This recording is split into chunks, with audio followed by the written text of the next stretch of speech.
raised another $1.6 million. Let's discuss that and more now with former Trump White House Press Secretary Stephanie Grisham. Stephanie, great to see you again. Thanks for being with us. Biden is calling Trump a loser. Nikki Haley is calling him unhinged. And yesterday, a jury slapped him with $83.3 million in damages to E. Jean Carroll. What do you think is going through his mind right now? You know, when you were playing those clips, I was literally just sitting here shaking my head because I can just imagine his anger, having seen it myself for, almost 6 years. So I think that what both Nikki and President Biden are doing is very smart. I think, as you said earlier, it's probably looking like it's going to be Biden versus Trump for the general. And this is just showing people, especially independents and suburban Republican women, his more unhinged side. This is reminding people why he lost, as President Biden said, to President Biden in the first place. So I think it's smart. I cannot imagine how upset and angry he is, on top of course, the jury awarding E. Jean Carroll $83 million. So I would not want to be anywhere near him right now, to be honest. Yeah, I'm sure you've been around him when you've seen that temper firsthand. And Trump sort of addressed the E. Jean Carroll verdict this evening in Las Vegas, but he did not talk about her directly. Let's listen to this.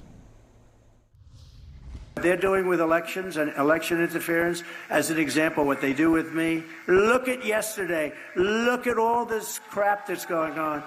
But we keep marching forward. We just keep going. Stephanie, I mean, this is as close as Trump has come to mentioning E. Jean Carroll since yesterday's verdict. Do you think she's done the impossible here? Keep her name out of his mouth? No, this is what he does, right? I remember a couple of times where he was disciplined for maybe 2 or 3 days, maybe even a week. I can't imagine that he's going to be able to remain disciplined, especially since they plan to appeal. And Alina Habba has been out there, so viciously attacking the judge and the judicial system. So I think for a few days, probably, but I think he won't be able to help himself and he will start all over again. But Stephanie, every time he talks about her, it's sort of like the Powerball jackpot going up at the bottom of the screen. It just keeps going up, up, up. I mean, you know him. You've worked with him. You've been to Trump Tower. You know how he prizes all of these possessions and all of his money. If he starts getting hit in the wallet in the E. Jean Carroll case and that civil fraud trial in New York, do you think it might make an impact on him? Might it change his behavior?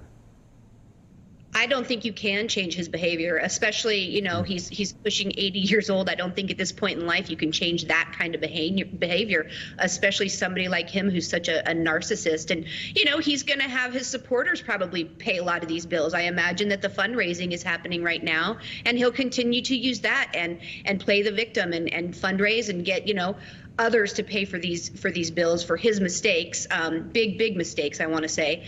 And I think that's how he'll continue to do things. And Stephanie, I have wanted to talk to you about this. Trump has been very critical of President Biden, attacking him on his mental acuity. But Trump has made some of these verbal flubs in recent weeks out on the campaign trail. He last week was mistaking Nikki Haley and Nancy Pelosi. Let's listen to something else that he said. And I'm proud that we're the first non-incumbent, and remember this, look at this, in either party to win both. Think of this, Iowa and New Hampshire. And we will restore on this planet peace through earth. By the way, they never report the crowd on January 6th. Nikki Haley is in charge of security. We offered her 10,000 people, soldiers, National Guard, so whatever they want. Stephanie, as somebody who's worked closely with him over the years, I know you don't anymore, you haven't done that in a while. Have you been taking note of these gaffes, these flubs, these mental slip-ups? Does it sound like the same old Trump to you? Does it seem like something's changed? What do you think?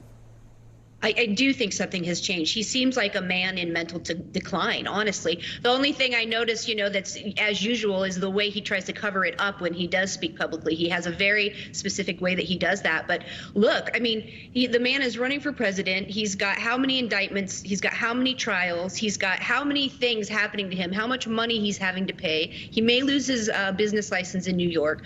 I can't imagine that you wouldn't be in decline. And, it's funny to me that he's constantly saying these things about Biden. And, I think that messaging has actually worked, if I'm being honest, towards Biden. And so I hope that others are noticing this too. He doesn't seem well, not at all.